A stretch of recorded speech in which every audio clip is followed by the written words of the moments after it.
So yeah, I messaged him basically just out of respect, just to say, obviously this is my situation, this is what I'm going through. The following week I did check in, and he was a bit like, what are you doing?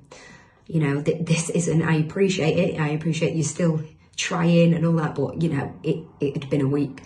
And then all the way throughout those first few months when it was really raw and it was really hard, and I just was moving into a house, he was absolutely brilliant with me. He told me to just look after myself, train when I needed to train and could train, eat when I could eat, and obviously just look after myself. And more importantly, I got a phone call from the doctors to say, you know, we were going to look at whether you need to get some antidepressants, this and this. I told Scott, and straight off he was like, please don't do it. Like, obviously for me, if you take them, that's fine. If you don't, that's fine, obviously.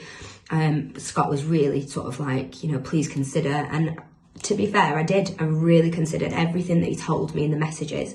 He was absolutely brilliant. He went through everything with me as someone who knows all about it, and advised me to think about it. And I did really, really think about it. And I never went down that route.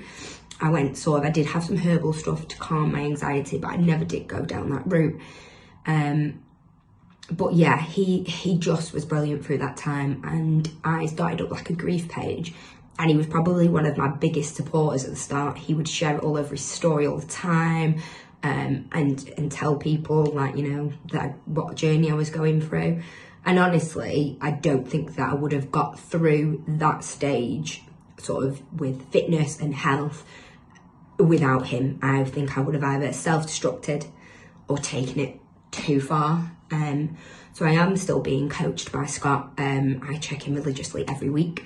I tell him everything that I'm doing. If I'm going, he has me on social media, so he sees everything that I do. There is nothing that I hide in that sense from him, because I don't see the point. He has given me the gift of free coaching, and I just think it would be rude to lie about it. And even in my first few months, I was very, very honest with him about things. And even now, I missed a check-in a few weeks ago because I was going through a really bad time mentally.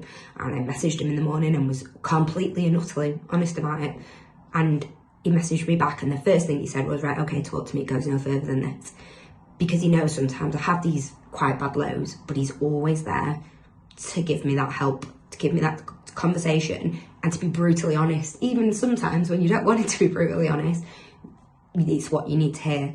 So I am forever thankful to have Scott in my corner, with fitness, with everything. And I know that if I had any problems and I really needed help, I'd be able to give him a message, and he would be able to help me in whatever way he could. So yeah, if you are thinking of going with Scott, I would highly, highly, highly recommend it. People say he is like Marmite, but honestly, he is the biggest softie at heart you would ever meet. And once you have that friendship with him, that's it. You know, like I say, he would go out of his way for you. And at the heart of it, you are his main concern and his priority. So yeah, I would highly recommend it to anybody. Please feel free to drop me any messages if you have any questions.